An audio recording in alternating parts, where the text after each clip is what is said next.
Good evening, people of the internet. We're very glad that you could join us this evening for our monthly free support groups, virtual this time. Obviously, we're used to having them live now for I think, in going into the third month because of the lockdown. Today, we do indeed have a special guest that I am privileged to welcome and introduce to you. As you can already see her face appearing there, by the name of Mpho Mbewe. Mpho Mbewe is part of Pretoria Psychologist. She has completed her MA in counseling at Rhodes University in 2014, so she has a lot of experience in the field of psychology, and she is registered as a counsel in independent practice, and that is why she's able to practice here at the Pretoria Psychologist. She also has post qualification training in impact theory, NBI, and the BWRT, brain working recursive therapy level 1, and she's going to be going for her level 2 training later on in the year. Actually, I got to experience some of her BWRT work and training during our continuous professional development. And I must say, I am sold, and I'm also thinking in terms of myself, I will enroll. So, in her work experience, she has worked widely with students, student population in various higher learning institutions. She's also an educator at higher learning institution, SAPEP, which is private and engages with diverse students population within her environment. And her main interest, if you want to know a little bit more, you can go to our website on www.pretoriapsychologist.co.za, and you will see her full profile there to be able to know who she is all about and her specialty. So welcome very much, Mpho. We're glad that you could join us for this live Facebook support group this month of May. I think it's May. I'm even getting lost in terms of keeping track.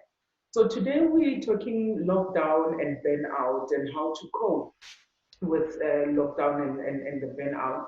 I mean, it's strange to actually be talking about lockdown and burnout. Don't you think so? For that, we are in this lockdown time, we are embarking on a subject such as burnout. Where, yeah. So, what is your take on Okay. Well, firstly, thank you for this opportunity and for the experience to be providing this knowledge set on this space, on this virtual space. But I think when it comes to lockdown or when it comes to stress and burnout, we are predominantly used to interacting or engaging with such topics or concepts when it comes to our usual world of work and our usual post-lockdown experiences.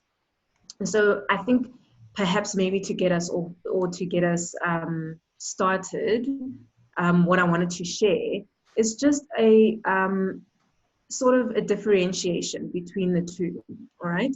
So when we're looking at stress, we're looking more at experiences or symptoms that you would experience when you are exposed to high levels of stress. And this is probably looking at things like high work intensity or overworking. Therefore, you're engaged, or your emotions would be overactive and overengaged. Then you're looking at symptoms and experiences of irritability, loss of energy, which may lead to disorders like anxiety disorders. And here the primary damage that is sort of experienced is more of a physical nature. So your physical exertion and burnout is or your physical fatigue is what we are looking at, okay? And then when we look at burnout, here we're looking more at it's categorized more as a disengagement, okay? So your emotions are blunted, so you're feeling numb, you're feeling a low mood, and predominantly symptoms that are related to depressive symptoms. So your helplessness and your hopelessness as well. Loss of motivation is experienced while experiencing a sense of burnout, okay? And here, these experiences lead to disorders or mood disorders that are primarily categorized by depression and related mood disorders, okay? But I think the focal point here is to stress that burnout, when we're looking or discussing things of burnout, we're predominantly looking at the emotional as well as the physical fatigue and exertion that individuals would experience.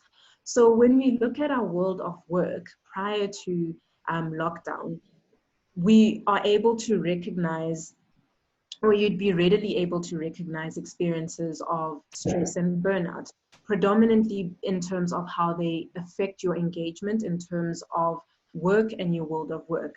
But now when we're looking at burnout within a lockdown or a quarantine period, this is slightly difficult, or this is slightly different in terms of how individuals experience it, because you're not readily accessing, or shall I say, you're not readily aware of these experiences. And I think how I would like to look at it in today's discussion is predominantly across three different categories. So with lockdown, there are people who are still working and continuing with work. So their work has moved more to a virtual or an online presence, and life still continues, but it's still about trying to manage your work world within your home environment, which can be really difficult for certain individuals, especially when we're looking at working parents. So trying to have that confinement or that work environment within the home environment, and still juggling your usual daily routines at home. So your cooking, your cleaning, and all of that, looking after the kids, can be very challenging and can obviously lead to experiences of stress and burnout, right? And I think another difficulty that comes in when we're looking at continuing your work world is now when you're experiencing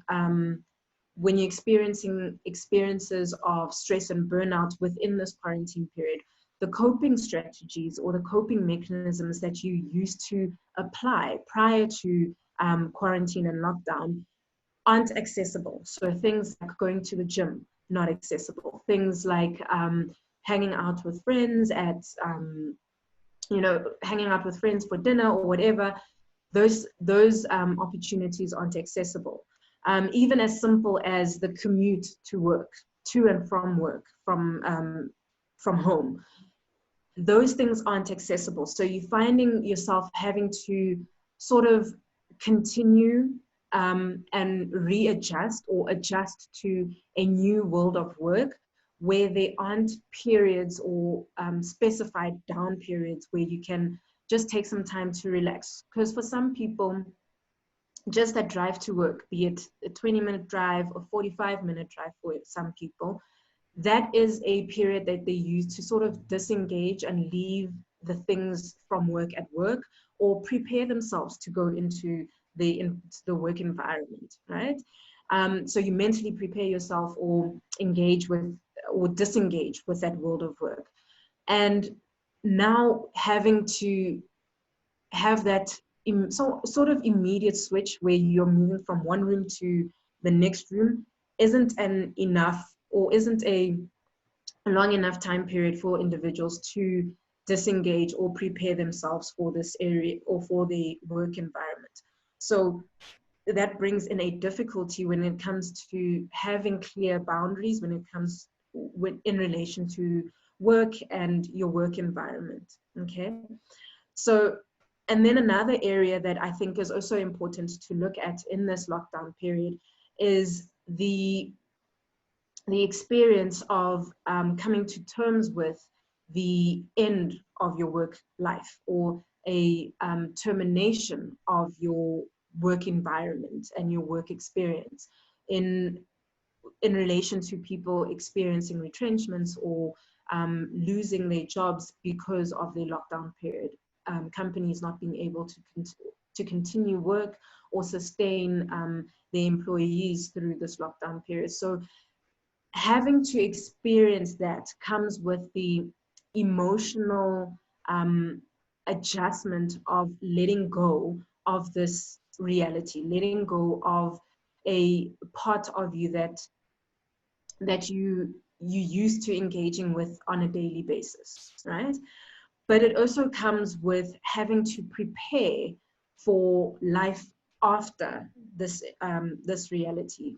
So not only experiencing the emotional grief process of letting go of a source of income or your source of identity, but also having to prepare and try and gather life post lockdown.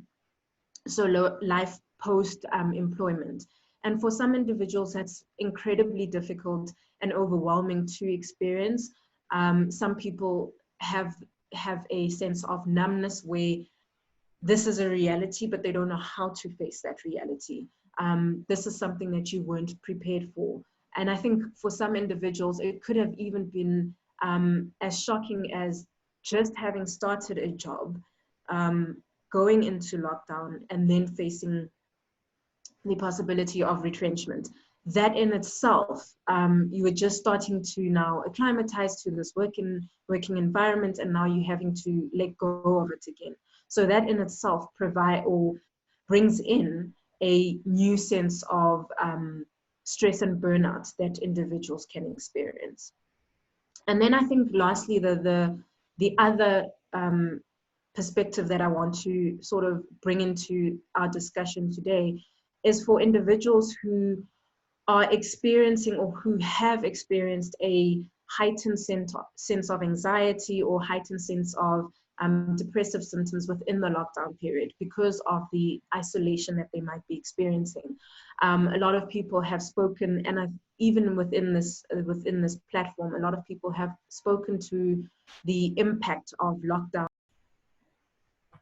So, Mpho, you have spoken about, you said you were going to give us three, or you're going to look at it from three dimensions. You have given us people who continue to work, working from home and juggling things, and, because there's no end from one space where else, when people are going to work, they can be able to, on their drive home, or have a drink out with a friend, or a catch up, or a movie, or things like that. And yet now we are finding in this time that there is this continuous, no beginning, no end. So we are inundated. There's work, there's play, there's leisure, there is all kinds of demands on us, and that is what is bringing out the burnout. And then the second one that you have brought is people's work ending, or them not being absorbed anymore. So we're speaking about retrenchment. We're speaking about the letters that have come through in the past 2 weeks, 3 weeks. We have seen companies, corporations, many from across industries where they've been getting these letters about being laid off, being retrenched, and yet you are in that space of you don't have work anymore, but then yet you have to still make means of what after the lockdown, because there's life after the lockdown, so it cannot be that I'm retrenched and then it ends there. So it also brings that burnout that you have talked about. And then you are starting us on the third one. Yeah. So the third one that I think is also important to look at is those individuals who started to experience mental health symptoms predominantly related to mood disorders and anxiety disorders in the initial stages of lockdown. So looking at depressive symptoms or anxiety symptoms as the lockdown period sort of started to kick in, when that cabin fever sort of started to kick in.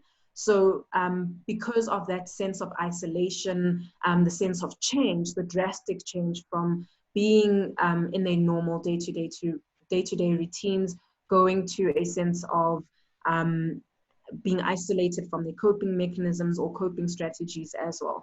So, and I think what's important to consider there is that those individuals now have been exposed to heightened symptoms or heightened levels of their anxiety or depressive symptoms. And now that sets into motion a new sort of cycle, right? Because it isn't a linear trajectory in that you started with the stress and worry in the beginning, and then you went into the anxiety and depression, and then, you know, it's going to ease out.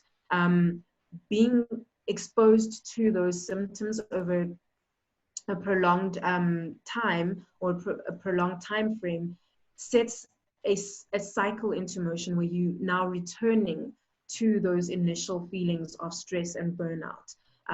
Because to be quite honest, anxiety and depressive symptoms are also they obviously emotionally draining, but they can be physically draining as well. All right. So you're now re-experiencing a sense of stress or burnout, but it isn't saying that you are relapsing or going into a period where you are re-experiencing those symptoms, or the re-experiencing in an initial sense, but it's now at a different sense where you are re-engaging with these symptoms in a form of a cycle. So it hasn't stopped, it hasn't been paused in any way, it just continues from your depressive or anxiety symptoms, right? And I think here what's important to note is, especially for individuals who haven't sought or looked for any forms of treatment when it comes to their depressive or anxiety symptoms. So those are the dimensions, as you mentioned, that I think are important that we look at when it comes to considering stress and burnout within the lockdown period. And I guess maybe that's also why we doing this on that last aspect that you said, you know, for most people who have not sought out help or sought out treatment, this just becomes a continuous cycle. It never breaks, it never stops, and it seems like it's unending, you know, especially because this time is unknown. It's an unknown time. We don't know Yes. when gonna go back to level 3 or level 2 or level 1. I mean, seeing the trajectory, it looks like it might even be worse before it gets better. You know, China has got a resurgence of new infections. We have, you know, in a matter of just a week, we actually a day or two, we have almost got 1,000 within the 2-3 days. So that, as you're saying, for people who have not dealt with and they already had depression and stress and burnout and anxiety, and they have not stopped this curve, you know, I mean, obviously we talk about the curve of infections, but they have not stopped the curve of the mental illness or the mental challenges that they are having.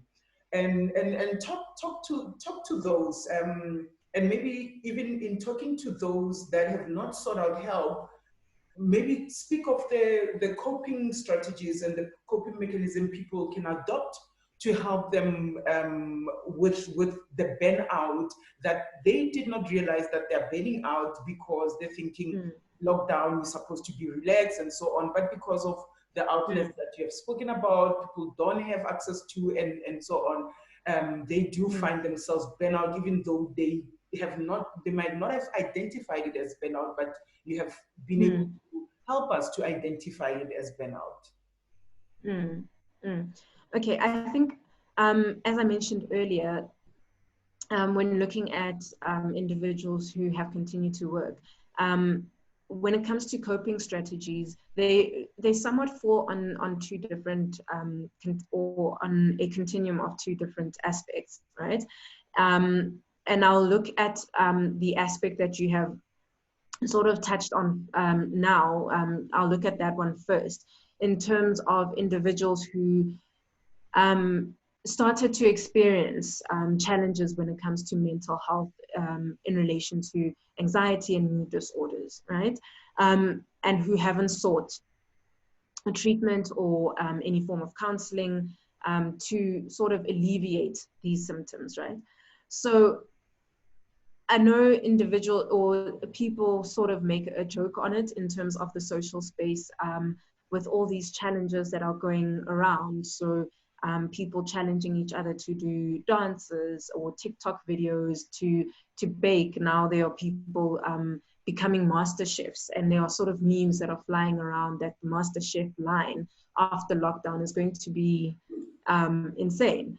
But I think those are some of the things that people sort of need to remember, to re-engage in things that sort of alleviate or bring a sense of coping with a depressive or anxiety symptoms. So doing things like being in contact or remaining to be in contact with your support structures, be it virtually, and if you aren't able to do it on a virtual space, it could be something like creating a gratitude journal for yourself, writing letters to people that you won't necessarily have contact with. It's up to you if you decide to post them at the end of lockdown or not, but sort of engaging yourself and allowing yourself to experience those connections with your support structures. Continuing your emotional connections with your support structures, right? But also looking at things like processing what it is that you're feeling. So doing things like a journal, a reflective journal, where you would be writing and expressing your emotions and your thoughts and experiences within this lockdown period, so that you're able to have a space to sort of experience a sense of catharsis, where you're just expressing what it is that is, you know, sort of weighing you down and really contributing to your anxiety. Some people might even want to look at trigger journals, where you look at some of the things that would have triggered you in the day when it comes to your anxiety, and looking at how to manage your triggers and so forth. So really looking at what your triggers are, so that you are able to manage those triggers as well. Okay. For some people, it's about creating sort of distractions for themselves. So being more active. So creating a home workout routine, or looking at online videos where people are working out. A lot of people are going into workouts on an online platform. So providing people with workouts either on Instagram Live or on Facebook Live, things like that, right? So I think in essence, it's about finding ways to process and work through these depressive or anxiety symptoms. Even if you aren't maybe finding yourself in a space where you're ready to access psychological services, or if you feel you may not have the financial means to access psychological services. But in that regard, there are obviously free or pro bono services that are being offered to the public currently, be it on an online space or even face-to-face. So there is access to therapeutic or counseling services out there within this lockdown period. But it is predominantly about looking at ways of processing and working through these experiences, so that they aren't escalating, or that they aren't you aren't experiencing them at a heightened level, and then finding yourself going back to a sense of burnout and stress. Okay, so when it comes to that third category, or that third dimension that I was focusing on earlier, that is what I would say. However, when it comes to individuals who have who are continuing their work life, but on a different space or in the online space, and for individuals who are experiencing an end to their work life, the coping strategies here are slightly different, because coping strategies that you would have used prior to to the quarantine or lockdown period are going to be different. So, or were different. So it is important to think about reinventing your coping strategies, or reinventing yourself when it comes to managing and coping with your stress and burnout.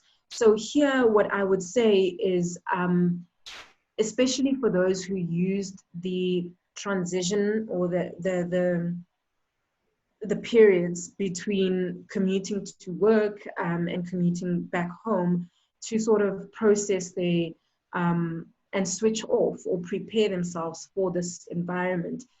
It is about trying to think about that, but on a smaller scale, or in a home scale, right? If you have certain designated areas for work in the home, it's also important to create a designated area in the home for no work, where this area is not corrupted or polluted by your work environment. So be it your bedroom or the kitchen, this is your work-free zone. You're not going into that zone with any work in mind, or work that you still need to process. It's not about going into the space with a pending email in the back of your mind. You're going into the space to sort of transition from, okay, I've completed my work for the day. I want to get into my home environment. I'm going to create the space and go into the space.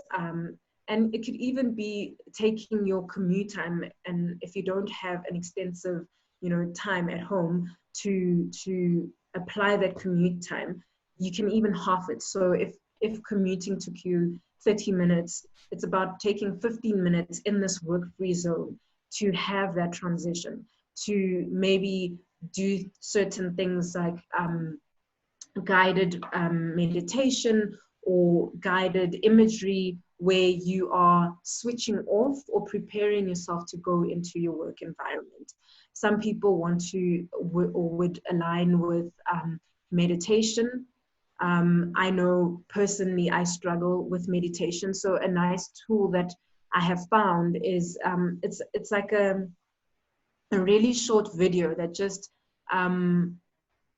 that helps you to breathe. So it's basically a video where it's a hexagon that expands, and you're taking a deep breath in, and then it contracts again, and that's your exhale. So it sort of guides you into that relaxation mode. And as I'm doing that, what I do is just visualize a calming, or I create a peaceful scene for myself, right? Where I am able to sort of let go of the things that I would sort of carry into my home environment, okay? So where you would normally sort of like detox of the work environment and the work energy in your car, or in the train on the way to work, or in the taxi on the way to work, this is now your transition space, okay? But also thinking about really practical things that you can possibly do at home that create a sense of coping, be it working, if you're having, or if you're scheduling your day in terms of 8 to 5 is my work day. You knew that when you were going to work, 8 to 5 would be your work day, but you would have things like running to the shops for an errand, or toilet breaks, or even your lunch. Try to maintain those things. Not cutting your lunch down, because the online world is so instant in that this email needs to be responded to now, or this needs to be focused on now, and I need to get this out immediately. Ensuring that you have those boundaries for yourself at home as well, where you are having that downtime in between the work day, to just catch up with yourself and have a break. But also outside of that environment, really being present with the people that you care about, the people that you love. Again, using some of the techniques or the tools that I mentioned earlier in terms of writing letters, being on things like House Party or looking at TikTok videos or things like that, so that you're able to have a sense of downtime, and creating those boundaries, even if it is, and I think Apple or iPhone users will appreciate this one, where you are locking your screen. You set your screen to lock at a certain time. So if an email comes in, or you get certain WhatsApps, or from your work group, your work WhatsApp group, you get messages from there. You actually have to log in on a different device to be able to access those. And because of the tediousness of that task, people would be, you'd feel an aversion to actually engaging. Then you're creating that boundary that, okay, this will wait till tomorrow when I'm able to actually unlock my screen or unlock my phone. So those are certain things that you can sort of practice and apply. And even if it means you are employing or asking individuals around you to create a sense of accountability, if you don't have that lock screen option, and you're engaging with people around you in that from a certain time, your work phone gets removed or taken from you, that you actually have that downtime to, spend time with your family, or to watch a series, or to take your long bubble bath and do a face mask and things like that. Engage in certain things, or try and do that, because for some people it really is difficult to have those measures or to have those boundaries put in place when it comes to ensuring that their mental health is taken care of, when it comes to adjusting to the world of or adjusting to their boundaries in relation to their work environment. Okay. And then I think lastly, when it comes to the second group that I mentioned, it's about reminding yourself that having a sense of order can also be very calming and reassuring, because in your mind, the things that need to happen are going on a continuous loop. So you know that maybe you need to put plans into place in terms of how you're going to be able to cope financially, or to cope outside of, or when the lockdown period ceases, when it comes to work, or even immediately now that you are sitting without your form of employment.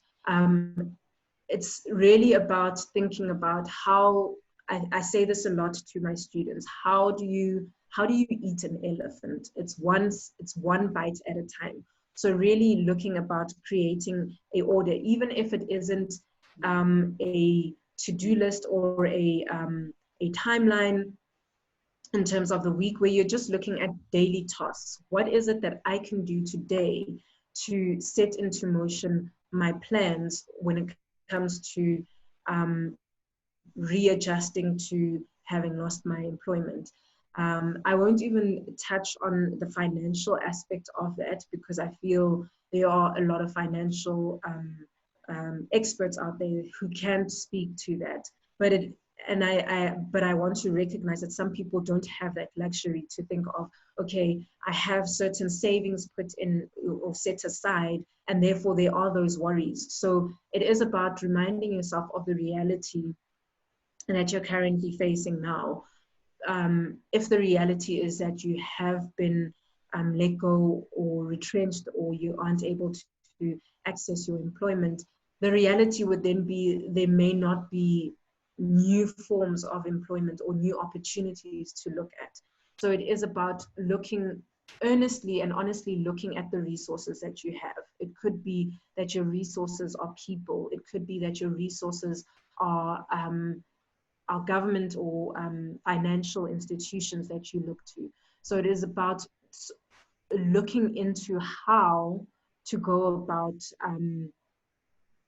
adjusting in terms of your life. What are the things that you might need to cut out in terms of your life, or in terms of your spending, for instance, what are the negative vibes that you might also need to cut out, or negative people that you might need to cut out in this time, so that you can also readjust to your new normal. So it really is about taking time to do some introspection on a whole scale, financially, life wise, in terms of home life, relationships, all of that. But introspecting in terms of what are the resources available to you, but being honest and kind to yourself as well. I think that's a big thing that I want to emphasize there. Being kind to yourself. Nothing could have prepared you for this experience.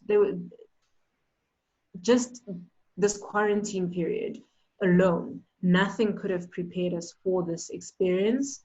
Therefore, the feelings and the thoughts that are coming out of this time, you were not prepared for them. So it's important to be kind to yourself in terms of recognizing them, in terms of processing them, but processing them accordingly. If it's about seeking counseling, if it's about seeking financial aid, if it's about seeking support structures in terms of family, try and do that. Try and engage in those ways so that you are also processing this experience for yourself. And I mean, what you have said, it's very, very, very important, especially in terms of people reevaluating their lifestyles as well. You might find that whatever lifestyle that they had, it's not fitting into what has happened, the adjustment that they have to go into. Thank you so much, Mpho, for being with us and for your nuggets of wisdom. It was really a great pleasure to listen to you. It was refreshing. I've picked up a lot of things for myself, and also I've seen there's a number of questions that we've been engaging with on the platform as well that you have addressed, and this is really, really, really appreciated of your time and of your presence, and most of all of your wisdom. And we hope that we can be with you again in the next time, be it the physical support groups or the virtual ones as well. This was really awesome, and it was very useful, I'm sure, to many. And we will wait to also hear the feedback. Maybe you might have to do a follow-up of this. So thank you very much. We appreciate your time with us.